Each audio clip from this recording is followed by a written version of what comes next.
छत्रपती संभाजीनगर जिल्ह्यातील गंगापूर तालुक्यात सार्वत्रिक जिल्हा परिषद आणि पंचायत समिती निवडणूक 2026चा प्रचार अंतिम टप्प्यात पोहोचलाय। गंगापूर तालुक्यातील पंचायत समिती आसेगाव गण क्रमांक 73 मध्ये महाविकास आघाडी अंतर्गत शिवसेना, उद्धव बाळासाहेब ठाकरे, काँग्रेस आणि वंचित बहुजन आघाडीच्या अधिकृत उमेदवारांकडून प्रचाराला गती देण्यात येत आहे। या प्रचारादरम्यान उमेदवारांनी मतदारांशी थेट संवाद साधत आपल्या भूमिका मांडल्यात। निवडणुकीत निशाणी मशाल समोरील बटन दाबून मतदान करण्याचे आवाहन यावेळी करण्यात आले। विकास, सामाजिक न्याय आणि स्थानिक पातळीवरील प्रश्नांना प्राधान्य देत काम करण्याचा निर्धार उमेदवाराकडून व्यक्त करण्यात आलाय। प्रचाराच्या विविध कार्यक्रमांना कार्यकर्ते, पदाधिकारी तसेच नागरिकांचा मोठ्या प्रमाणात उपस्थिती दिसून आली। निवडणूक जसजशी जवळ येते तसतशी आसेगाव गणातील राजकीय हालचाल अधिक तीव्र होताना दिसत असून प्रचाराला जोर वाढत असल्याचं चित्र आहे। नमस्कार, स्वागत आहे तुमचं न्यूज मराठी 24/7 मध्ये। आपण आहोत गण आसेगाव क्रमांक 73 मध्ये। इथले उमेदवार आहे वंचित बहुजन आघाडी, काँग्रेस आणि उबाटा शिवसेना यांचे उमेदवार कैलास हिवाळे हे आपल्या सोबत आहेत। जाणून घेऊया त्यांचं काय प्रतिक्रिया आहेत। खरं तर ही निवडणूक पंचायत समिती, जिल्हा परिषद गट हा आंबेडवळ आहे। या गटातून आमच्या जिल्हा परिषदेचे उमेदवार नवनाथजी राजगुरू साहेब हे जिल्हा परिषदेसाठी आहे आणि मी कैलास हिवाळे, मी आसेगाव गणातून 73 या ठिकाणून पंचायत समितीचा शिवसेना, उद्धव बाळासाहेब ठाकरे पक्षाचे, वंचित बहुजन आघाडी, काँग्रेस, नॅशनल काँग्रेस पार्टीच्या वतीने महाविकास आघाडीचा आम्ही अधिकृत असे उमेदवार आहे। आणि ही निवडणूक खरं तर या निवडणुकीत आम्ही सामोरे जात असताना आमच्या पक्षाच्या संघर्षाच्या काळात आमचे शिवसैनिक आणि सर्व मतदार यांचा प्रतिसाद आम्हाला अतिशय उत्तम मिळतोय। खरं तर निष्ठावंताच्या बाजूने जनता आहे असं आजची तरी परिस्थिती आहे। बरं, आजच्या जर या गणाचा जर विषय केला गेला, आसेगाव आता हा शहरातून ग्रामीणकडे जाणारा असा आहे। या रांजणगाव शहरातले तिथं 6000 मतं आहे आणि बाकी 11 गाव आहे। 11 गाव हे टोटल ग्रामीण आहे। ग्रामीणची परिस्थिती फारच बिकट आहे। रस्त्याची अवस्था असेल, गावात पंचायत समितीच्या माध्यमातून ज्या काही योजना आहे, गायगोटे असेल, विहिरी असेल, या सामान्य शेतकऱ्यापर्यंत या आतापर्यंत पोहोचल्या असे काही निदर्शनात आले नाही। तिकडे रस्त्याची परिस्थितीचा फारच दुरावस्था आहे। खूप सर्व प्रश्न आम्ही मार्गी लावण्याचा प्रयत्न महिलांच्याकडे त्यांच्यासाठी तुम्ही भविष्यात काय करणार? नक्कीच खरं तर पाहिलं तर महाराष्ट्रात सगळ्यात मोठी जर MIDC कुठे असेल ती रांजणगावला आहे। परंतु इथली परिस्थिती अशी आहे की रांजणगाव असेल, रांजणगावातील परिसर आशेलगाव असेल, घाणेगाव असेल, सर्वच गावाला लागून असलेले हे या इथं तरुणाच्या बेरोजगारीचा मोठा प्रश्न आहे। स्थानिकांना पण सोडा, पण बाहेरच्या पण कोणालाही या ठिकाणी नोकऱ्याचा मोठा इश्यू आहे। सगळे आमचे पोरं जे असेल मुलं यातले सगळे कॉन्ट्रॅक्ट बेसवर काम करतात। परमानंटसाठी इथले जे प्रस्थापित नेते या तालुक्याचे आमदार प्रत्येक वेळी आश्वासन असते, परंतु ते आश्वासन कुठं पूर्ण झालेलं नाही। मी तर आपल्या न्यूजच्या माध्यमातून मी त्यांना चॅलेंज देतो, त्यांनी मला सांगावं आम्ही 100 लोकांना 5 वर्षात नोकरी दिली। जर 100 लोकांना नोकरी दिली असेल तर मी उद्याच हा फॉर्म वापस घेऊन टाकेन। निश्चितच आज आपण बघत आहात की कैलास हिवाळे हे 3 पक्षाच्या युतीचे उमेदवार आहेत आणि सध्या तरी त्यांचं पाठ जड दिसत आहे। थँक्यू, धन्यवाद। कैलास हिवाळे आवाहन करीन की नागरिकांनी 7 तारखेला जे मतदान होणार आहे त्या मतदानाच्या दिवशी भरघोस प्रतिसाद द्यावा। सगळ्यांनी जास्तीत जास्त टक्क्यात मतदान करावा। आपल्याकडे हल्ली शहरी भाग असल्यामुळे मतदानाचा टक्का कमी असतो। या निवडणुकीत आपण सर्वांनी मिळून प्रयत्न करायला पाहिजे। संकल्पना करू की सर्वांनी जास्तीत जास्त मतं करावा आणि येत्या 7 तारखेला शिवसेना, उद्धव बाळासाहेब ठाकरे पक्षाचे आणि वंचित बहुजन आघाडी, काँग्रेसचे आमची निशाणी तिन्ही उमेदवाराची मशाल आहे। आणि आंबेडवळ गणातून आमच्याकडे इम्रान भाई म्हणून उमेदवार आहे, त्यांचं पंजा आहे। पंजा आणि मशाल या निशाणीवर आपण सर्वांनी बटन दाबून आम्हाला प्रचंड मताने विजयी करा अशी आपल्या माध्यमातून सर्व जनतेला विनंती करतो। थांबतो, धन्यवाद। नांदेड जिल्ह्यातील एक गंभीर आणि धक्कादायक प्रकरण पुन्हा एकदा चर्चेत आलंय। नांदेड ग्रामीण पोलीस ठाण्याच्या हद्दीत 19 जानेवारी 2026 रोजी घडलेल्या युवती तृप्ती देसाई चर्लेवार यांच्या संशयास्पद मृत्यूप्रकरणी आता पोलीस यंत्रणेच्या भूमिकेवर गंभीर प्रश्न उपस्थित केले जात आहेत। या प्रकरणात सखोल चौकशी करून दोषींना कठोर शिक्षा द्यावी अशी मागणी करत नांदेड जिल्हा बुरुड समाज संघटना आक्रमक झाली आहे। संघटनेच्या वतीने पोलीस अधीक्षकांना लेखी निवेदन देण्यात आले। निवेदनात आरोप करण्यात आला आहे की गुन्हा दाखल होऊ नये मुख्य आरोपी कुसुम दादाराव चर्लेवार आणि रुनिका बाबूराव नागेश्वर यांना अद्याप अटक झालेली नाही।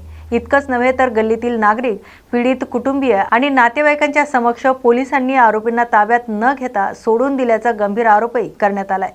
ही बाब अत्यंत गंभीर असल्याचं सांगत पोलीस प्रशासनाने तात्काळ लक्ष देऊन निष्पक्ष, सखोल आणि दिशादर्शक तपास करावा अशी ठाम मागणी करण्यात आली आहे। आता या प्रकरणात पोलीस प्रशासन काय भूमिका घेणार आणि मयत युवतीला न्याय मिळणार का याकडे संपूर्ण नांदेड जिल्ह्याचं लक्ष लागलंय। या बातमीचा आढावा घेतलाय नांदेड प्रतिनिधी मोहम्मद रफिक यांनी।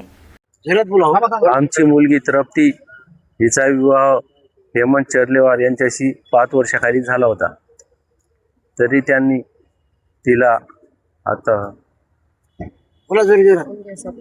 तिला हुंड्यासाठी मारहाण करून तिचा खून केला व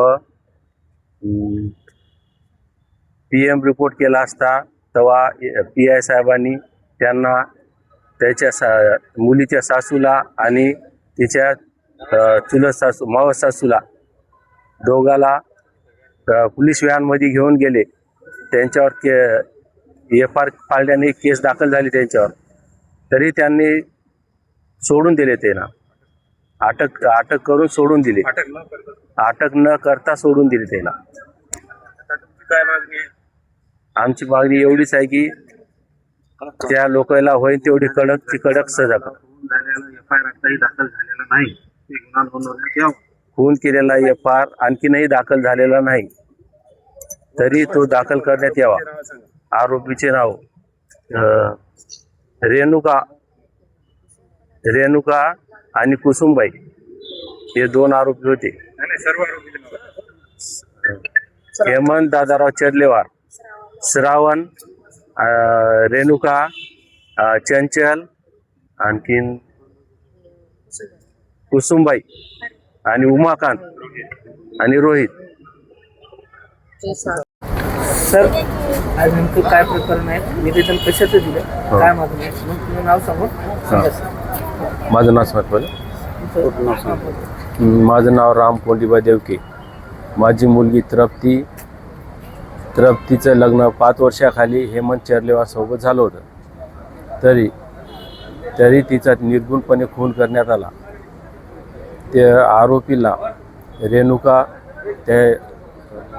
रेणुका आणि त्याची आई कुसुमताई या दोघांना पोलिसांनी अटक केलं। पोलिसांनी पकडलं आणि त्यांना सोडून दिलं, तरी आम्हाला न्यायालयाने प्रशासनाने न्याय दिला पाहिजे आम्हाला। जर नाही दिला तर हां, आपली पुढची भूमिका काय? पोलिसांनी धरून सोडलं याचा अर्थ काय होते? पुन्हा श्रावण, रोहित, कुसुमताई, हेमंत, रेणुका, चंचल, उमाकांत या सर्वांपैकी एक जणच फक्त आरोपीमध्ये आहे, तरी शासनाने कडकच्या कडक सजा करावी, त्यांना फाशी शिक्षा द्यावी ही विनंती। मुरुड समाजातील एक अत्यंत गरीब कुटुंबियातील मुलगी हेमंत दादाराव चर्लेवार यांना देण्यात आली होती। त्या मुलीचं एक पैशासाठी, हुंड्यासाठी एक अनेक वर्षापासून तिला त्रास होता आणि तिचं एक निर्गुणपणे तिचा खून झालेला आहे। आणि एवढं झालं असताना सुद्धा पोलीस प्रशासनाने त्यांच्यावर खुनाचा गुन्हा अद्यापही दाखल केलेला नाही। मुख्य आरोपी जे कोणी आहेत ते आताही फरार आहेत आणि ह्या कुटुंबियाला न्याय देण्यासाठी आम्ही सर्व बुरुड समाजाचे आज एकत्र येऊन ह्या मुलीच्या पाठीमागे आहोत आणि त्या मुलीला न्याय देण्यासाठी आम्ही प्रशासन सन्माननीय श्री जिल्हाधिकारी साहेबांना निवेदन देण्यात आलेलं आहे की या गुन्ह्यामध्ये जे कोणीही गुन्हेगार असेल, जे कोणीही त्यांना सहकार्य करत असेल, त्या सर्वांवर गुन्हा दाखल झाला पाहिजे आणि त्यांच्यावर कडक कारवाई झाली पाहिजे।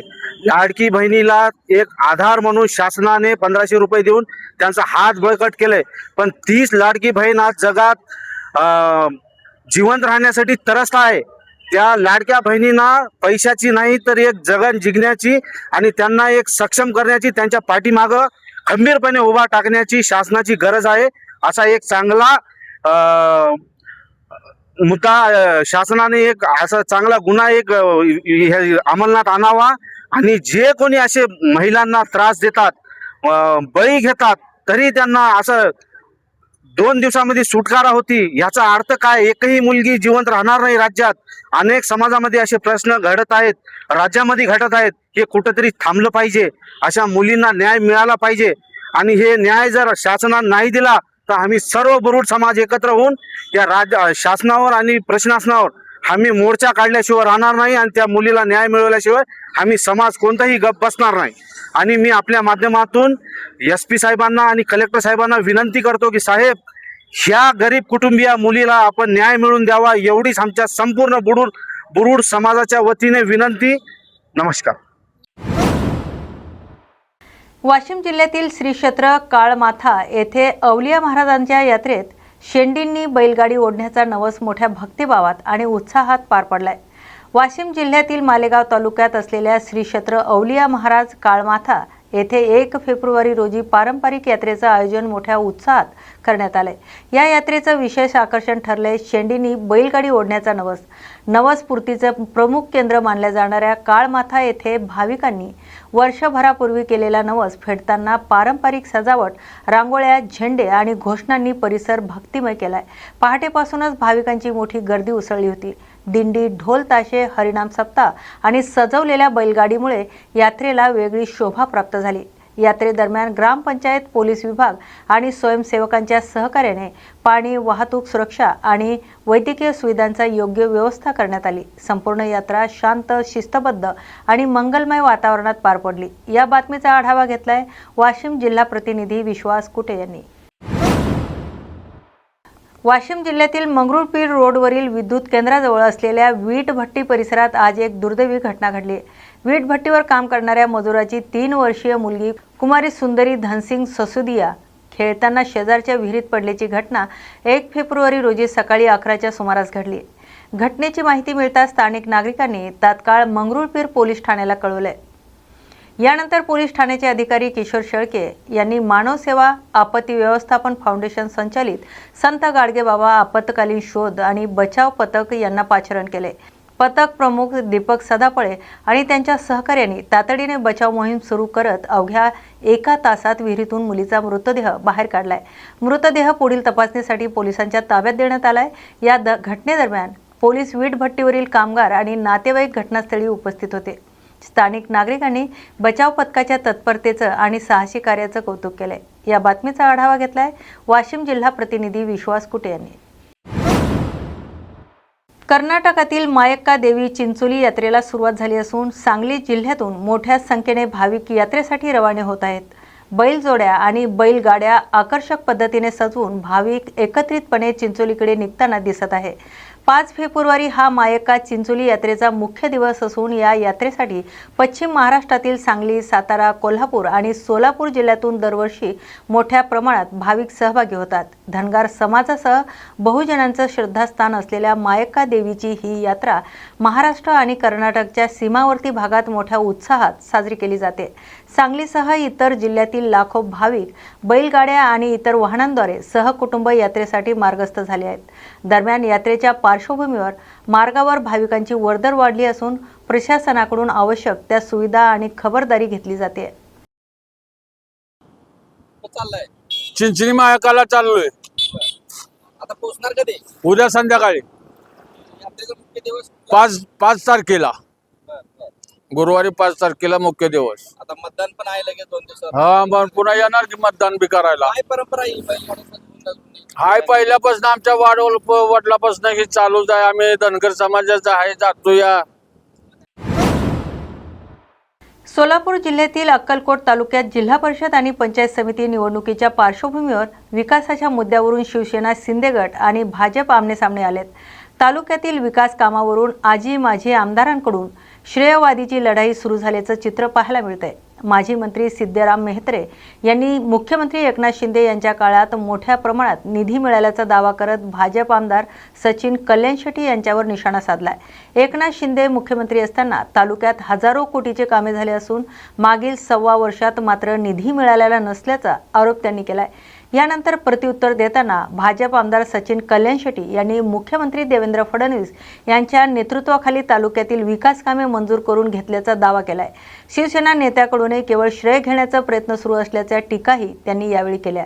दरम्यान विकासाच्या श्रेयावरून सुरू असलेली ही राजकीय चकमक निवडणुकीच्या तोंडावर अधिक तीव्र होताना दिसून येत असून मतदार नेमकी कोणाची बाजू घेणार याकडे सर्वांचं लक्ष लागलंय. उपमुख्यमंत्री माननीय अजितदादांचं जे दुर्दैवी अपघाती निधन झालं तो आपल्या सगळ्यांसाठी मोठा धक्का होता. राज्याचं कधीही न भोगणारं नुकसान त्या घटनेमुळे दुर्घटनेमुळे झालेलं आहे. आणि निवडणुका चालू असल्यामुळं अर्थातच ह्या सगळ्या गोष्टीमुळं आम्ही मागच्या 3 दिवसापासून कुठल्याही सभा केल्या नव्हत्या आणि माननीय मुख्यमंत्री साहेबांच्या राज्यभरातले सगळे प्रचार वगैरे रद्द केले. आणि आम्ही आत्ताही निवडणुकीत सगळ्या कार्यकर्त्यांना सूचनाही देऊन राहिलो की खूप काही शेवटी निवडणूक आहेत, निवडणुका लढले पाहिजे, प्रचार करावा लागतो. पण हे करत असतानाही किती साधेपणानं करता येईल, खूप मोठा गाजावाजा न करता कमीत कमी म्हणजे किती शांततेत करता येईल त्या पद्धतीने आम्ही करतो आहे. आणि दादांच्या जाण्यामुळं एक नुकसान जे राज्याचं झालेलं आहे तर तो धक्का आम्हाला सगळ्यांना खूप मोठा आहे. पण ह्या निवडणुका तर पूर्ण कराव्या लागतील, त्या पद्धतीने कमीत कमी साधेपणानं कसं करता येईल त्या करण्याच्या सूचना आम्ही खालपर्यंत दिल्या आहेत. कुठेतरी मुख्यमंत्र्यांच्या सभा आहे ते पूर्ण दौरा रद्द झालेली आहे. कशा पद्धतीने बघता प्रत्येक ठिकाणी आता जे आहे प्रचार यंत्रणा ते साध्या पद्धतीने करण्याचं आवाहन करण्यात आम्ही माननीय मुख्यमंत्र्यांनी सभा रद्द केली. आम्ही ही कमीत कमी गाजावाजा, कमीत कमी गोंधळ ह्याच्यातून ही निवडणूक कशा पूर्ण पडतील यासाठी प्रयत्न करतो आणि तशा सूचनाही आम्ही दिल्या आहेत. आणि माननीय मुख्यमंत्री जरी प्रचार सभेत कुठे नसले तर आमचं कार्यकर्त्यांची नेटवर्क कार्यकर्त्यांची टीम ही चांगली आहे. त्यामुळे निश्चितच नगरपालिका जिल्हा महापालिकेमध्ये जो यश आम्ही संपादित केलेला आहे तोच क्रम आता परत कायम राहील आणि मोठ्या फरकाने आम्ही जिंकू ह्याचा आम्हाला आत्मविश्वास आहे. दादा म्हणजे 7 तारखेपर्यंत मुख्यमंत्र्यांची कोणत्याही प्रकारची सभा वगैरे सोलापूर जिल्ह्यात होणार नाही का? आत्ता सध्या तरी होणार नाही असाच निरोप आहे. दादा कुठेतरी आपले विरोधक आहेत मेहत्रे साहेब, त्यांनी असं म्हणतात की अक्कलकोट तालुक्यात सोडून डोनाल्ड ट्रम्प सोबत युती भाजपची होऊ शकते, मात्र अक्कलकोट तालुक्यात शिवसेनेची युती होऊ शकत नाही, अशा पद्धतीची टीका केली. मेहत्रे साहेबांची टीका ही आम्ही दोघंही राजकारणात एकमेकांच्या विरोधात आहोत. शत्रू नाही ते, माझ्या विरोधात त्यांच्या विरोधात आम्ही दोघं एकमेकांच्या विरोधात लढलेलं आहे.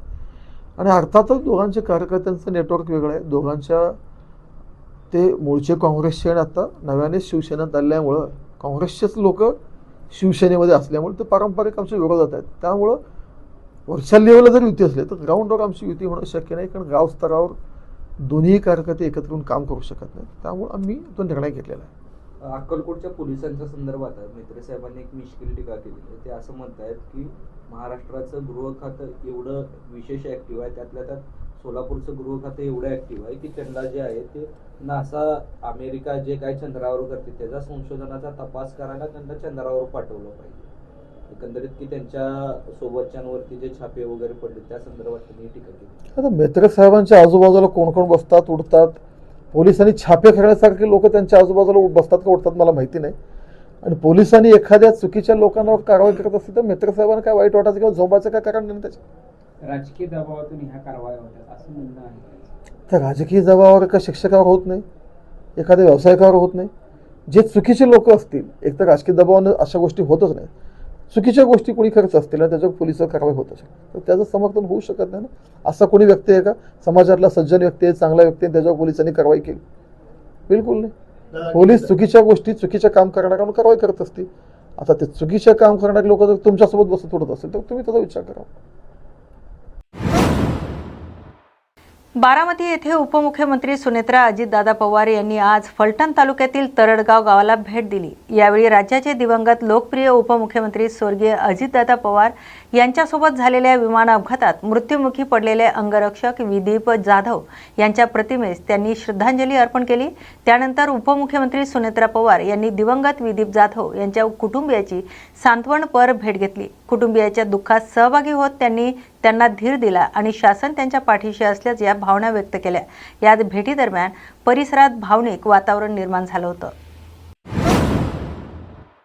बारामतीमध्ये उपमुख्यमंत्री सुनेत्रा पवार यांना भेटण्यासाठी राज्यभरातून कार्यकर्ते आणि नागरिक येत असल्याचं चित्र पाहायला मिळतंय। बारामतीतील सहयोग सोसायटी येथे असलेल्या निवासस्थानी पवार कुटुंबियाकडून भेटीगाठी सुरू आहेत। यावेळी जय पवार, राजेंद्र पवार, शर्मिला पवार आणि श्रीनिवास पवार हे येणाऱ्या कार्यकर्त्यांशी संवाद साधत त्यांची भेट घेत आहेत। राज्यातील सध्याच्या राजकीय घडामोडीच्या पार्श्वभूमीवर सहयोग निवासस्थानावर दिवसभर कार्यकर्त्यांची वर्दळ वाढलेली दिसते। दरम्यान या भेटीमुळे बारामतीत राजकीय हालचालींना आणखीन वेग आल्याचं चित्र दिसतंय। राज्याचे दिवंगत उपमुख्यमंत्री अजित पवार यांच्या निधनाबद्दल संपूर्ण राज्यभरातून शोक व्यक्त केला जातोय। याच पार्श्वभूमीवर बुलढाणा जिल्ह्यातील चिखली शहरात आज सर्वपक्षीय शोकसभेचं आयोजन करण्यात आले। या शोकसभेत आमदार श्वेता महाले यांच्यासह विविध पक्षांचे नगरसेवक, पदाधिकारी, कार्यकर्ते आणि शहरवासी मोठ्या संख्येने सहभागी झालेत। यावेळी उपस्थित मान्यवरांनी स्वर्गीय अजितदादांच्या सार्वजनिक जीवनातील आठवणींना उजाळा देत त्यांना श्रद्धांजली अर्पण केली। सर्वपक्षीय एकोपा आणि शांत वातावरणात ही शोकसभा पार पडली। स्वर्गीय अजित पवार यांच्या कार्यांचा ठसा राज्याच्या राजकारणात कायम स्मरणात राहील अशी भावना यावेळी व्यक्त करण्यात आली आहे।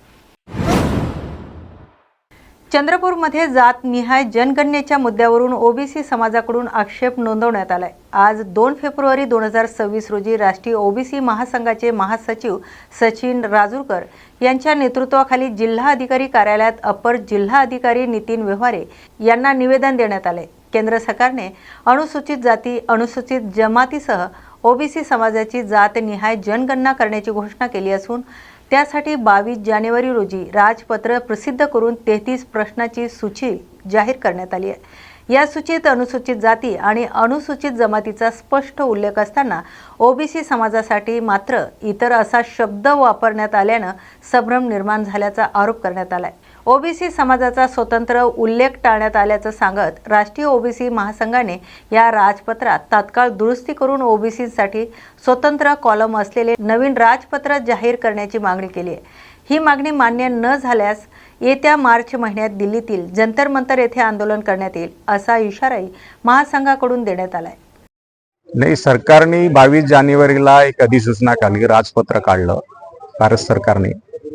त्यामध्ये 33 प्रश्नावली हे केलेली आहे, मकानांची सूची तयार केलेली आहे, हाऊस होल्ड सर्वे होत आहे।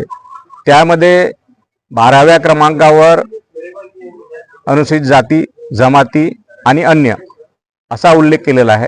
म्हणून या राजपत्राचा आम्ही म्हणजे राजपत्रामध्ये जातीचा कॉलम म्हणजे ओबीसीचा कॉलम सरकारने असं म्हटलं की सरकारच्या केंद्रीय मंत्र्यांनी असं म्हटलं की जातनिहाय जनगणना करणार, परंतु या अधिसूचनेमध्ये कुठेही ओबीसीचा कॉलम नसल्याचा ओबीसीची जनगणना होणार नाही आमच्या निदर्शनात येत आहे। म्हणून आमचं हे आज निवेदन दिलं आहे। सरकारने हे राजपत्र बदलावा अशी आमची मागणी आहे। त्याच्यामध्ये ओबीसीचा कॉलम असावा असं ते राजपत्र सरकारने काढावं। यानंतरही सरकारने या राजपत्रामध्ये उल्लेख केला नाही तर येणाऱ्या म्हणजे मार्चमध्ये आम्ही दिल्ली येथे जंतर मंतरवर धरणे आंदोलन करणार आहोत आणि देशभरातही सुद्धा याचे आंदोलन सुरू होईल, याची दक्षता सरकारने घ्यावी। नागपूर महानगरपालिकेच्या महापौर आणि उपमहापौर निवडणुकीसाठी भारतीय जनता पार्टीने आपल्या उमेदवारांची घोषणा केली आहे। महापौर पदासाठी प्रभाग क्रमांक 28च्या नगरसेविका नीता ठाकरे आणि उपमहापौर पदासाठी प्रभाग क्रमांक 29च्या नगरसेविका लीला हातीबेंड यांचे नावे निश्चित करण्यात आली। भाजपचे शहर अध्यक्ष दयाशंकर तिवारी यांनी याबाबत अधिकृत घोषणा केली। यानंतर नागपूर महानगरपालिका मुख्यालयात दोन्ही उमेदवारांनी आपले अर्ज दाखल करत नोंदणी प्रक्रिया पूर्ण केली आहे। दरम्यान महापौर आणि उपमहापौर निवडणुकीकडे नागपूरच्या राजकीय वर्तुळाचं लक्ष लागलंय। पुढील घडामोडीवर सर्वांचं लक्ष केंद्रित झालं आहे. काय सांगणार, कसा आनंद व्यक्त होता? आज या ठिकाणी नागपूर महानगरपालिकेमध्ये स्टँडिंग हॉलमध्ये महापौर पदाचा फॉर्म भरला आहे आणि पुन्हा एकदा आमचं सर्व शीर्षस्थ नेतृत्व माननीय गडकरी साहेब, फडणवीस साहेब, आमचे सगळे आमदार मते साहेब, खोपडे साहेब, दटके साहेब, माननीय अध्यक्ष दयाभैया आणि सर्वांचे मनापासून आभार व्यक्त करते. शहराची एक म्हणजे सन्मान देत असतानाच एक मोठी जबाबदारी सुद्धा त्यांनी दिली आणि ती जबाबदारी पाडत असताना या सर्वांच्या मार्गदर्शनात शहर चांगलं करण्यासाठी, नागरिकांना सुविधायुक्त होईल या अर्थाने प्रयत्न करण्यासाठी निश्चितपणे मनापासून आणि सर्वांच्या मार्गदर्शनाने प्रयत्न करेन एवढं आपल्या साक्षीने सांगते. आपणही ते निश्चितपणे आपल्याही सूचना ज्या येतील त्या सर्व गोष्टींचा निश्चितपणे विचार करा. महिलांसाठी काय कामं करणार आपण? महिलांसाठी विशेष काम करण्याची गरज खऱ्या अर्थाने आहे. नागपूर महानगरपालिकेमध्ये यापूर्वीही भाजपचं जेव्हा राज्य राहिलं, महिलांसाठी, महिला नगरसेविकांसाठी वेगळी तरतूद, महिलांसाठीच्या विशेष योजना राबवल्या गेल्या आपल्याला माहिती आहे आणि पक्षाचाही अजेंडा तसाच आहे. माननीय नरेंद्र मोदीजींनी आपल्याला माहिती आहे की नेहमी वारंवार महिलांच्या सन्मानासाठीच्या विविध योजना राबवल्या आहे.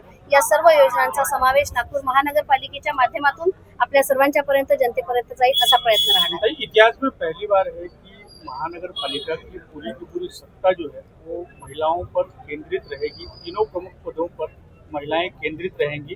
किस तरीके से नेतृत्व रहेगा, किस तरीके से शहर का काम मला असं वाटतं की भाजपचं जे नेतृत्व आहे केंद्रीय, राज्याचं आणि या शहराचं सुद्धा निश्चितपणे महिलांच्या सन्मानाचा कायमच विचार केला गेला आहे.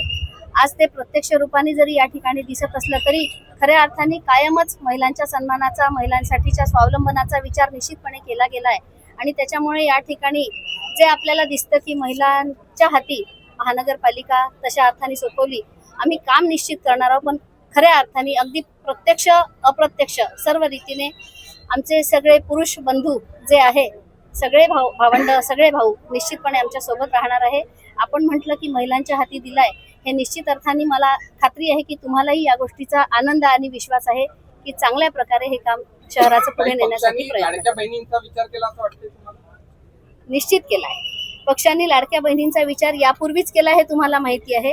आता खऱ्या अर्थाने पुन्हा एक वेळा प्रत्यक्ष रूपात व्यवस्था सांभाळण्यासाठी देखील त्या सक्षम होतील आणि त्या दृष्टीने त्या चांगलं काम करू शकतील असा प्रत्यक्ष अनुभव त्यांना येईल यासाठीचा हा प्रयत्न आहे असं मला वाटतं. राहिलेले अर्धवट कामं ते पूर्ण तुमच्या ह्याच्यात करणार. चंद्रपूर महानगरपालिकेतील महापौर पदासाठीच्या राजकीय हालचालींना वेग आला असून या समीकरणात शिवसेना उद्धव ठाकरे गट चेंज मेकरच्या भूमिकेत असल्याचं चित्र स्पष्ट होत आहे. सोमवारी उद्धव ठाकरे गटाने वंचित बहुजन आघाडी तसेच अपक्ष नगरसेवकांसोबत संयुक्त गटाची अधिकृत नोंदणी केली. याबाबत माहिती देताना उद्धव ठाकरे गटाचे नेते संदीप गिरे यांनी महापौर पदाबाबत आमची भूमिका निर्णायक राहील असं स्पष्ट केलंय. जो पक्ष महापौर पद देण्यास तयार असेल त्यालाच आमच्या गटाचा पाठिंबा दिला जाईल असंही त्यांनी सांगितलंय. संयुक्त गटाची नोंदणी झाल्यानंतर चंद्रपूरच्या महापौर राजकारणात मोठा ट्विस्ट निर्माण झाला असून या गटाच्या पाठिंब्याशिवाय महापौर पद मिळणे कोणत्याही पक्षासाठी अवघड ठरणार आहे. संदीप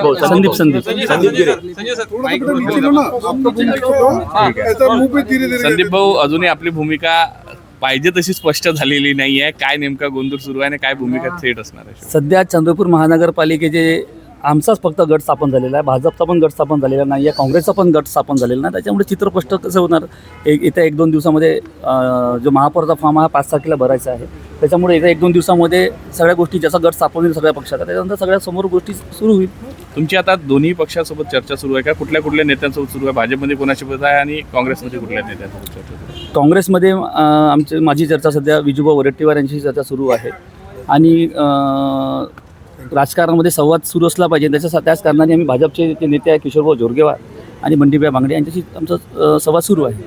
आता काय भूमिका घेण्याची वेळ पडणार आहे? कारण काँग्रेसचंही कुठंतरी अजूनही ठरलेलं नाही आहे, त्यामुळे तुम्ही भाजपला पाठिंबा देण्याची तयारी आहे का? नाही, आम्ही कोणाला पाठिंबा देणार नाही. आम्हाला जो पाठिंबा देणार आम्ही त्याच्यासोबत जाऊ. महापौर आमचा बनणार आहे ना, त्याच्यामुळे पाठिंबा आम्हाला लागणार आहे. आम्ही कोणाला पाठिंबा देणार नाही. म्हणजे महापौर हा फिक्स आहे, त्याच्या व्यतिरिक्त दुसरं काही पदासोबत तडजोड नाही, मी डे वनपासून आपल्यासाठी आम्ही शिवसैनिक आम्ही शब्द दिला, आम्ही उद्धव बाळासाहेब ठाकरेंचे कार्यकर्ते आहोत. त्याच्यामुळे आम्ही जो शब्द दिला त्या शब्दाला आम्ही ठाम आहोत. जो आम्हाला समर्थन करून आम्हाला महापौर करेल आम्ही त्याच्यासोबत जाऊ. तुमच्यासोबत आता किती जण आहे? तुमचा गट स्थापन तर ऑलरेडी झालेला आहे. किती जण?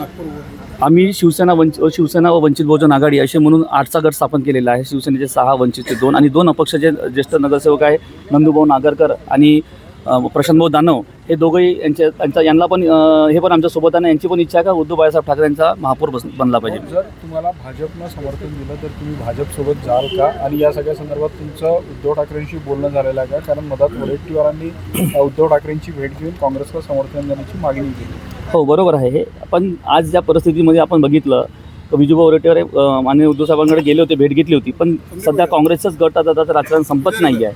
आणि उद्या जर भाजपसोबत समर्थन घेऊन भाजपची समर्थन घेऊन आम्हाला महापौर बसायची वेळ आली तेव्हा त्या टायमाला आम्ही जे आमच्या युतीचे जे नेते आहे आमचे पक्षप्रमुख उद्धव बाळासाहेब ठाकरे आणि बाळासाहेब आंबेडकर यांना पूर्ण सविस्तर सगळं सांगू आणि समोर जाऊ. म्हणजे भाजप यासाठी तयार होतील का? जर ते तयार नाही झाले, त्यांनी जर काँग्रेस आमच्या नेत्यांची इच्छा आहे का इथे आमच्या गटाचा महापौर बसावं. त्याच्यामुळे त्यांचा 100% आशीर्वाद लागेल आम्हाला. कोणासोबत गेले तरी चालेल.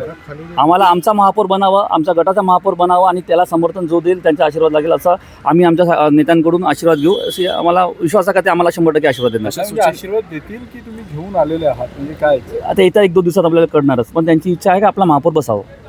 तशा सूचना आहेत मग भाजपसोबत झालंय म्हणजे मी आपल्याला नोंदवली नाही. येत्या 1-2 दिवसामध्ये सगळ्याला आपला आपला पक्ष वाढीसाठी प्रयत्न करायला आणि पक्ष मोठा व्हावा सगळ्याला वाटतो. त्याचप्रमाणे आमचा तिथे पक्ष मोठा व्हावा असं आमच्या पक्षाला पण वाटते. त्याच्यामुळे अगर वेळ काँग्रेसने हे वेळ येऊ न दे अशी अशी इच्छा आहे. अगर काँग्रेसने ते वेळ येऊ दिली तर आम्हाला पण समोर जायला काही अडचण जाणार नाही. थँक्यू. धन्यवाद. बातमी गावाकडच्या मध्ये आपण येथेच थांबतोय. अशाच नव्या आणि ताज्या बातम्यांसाठी पाहत राहा न्यूज मराठी 24/7. नवा भारत, नवा विचार.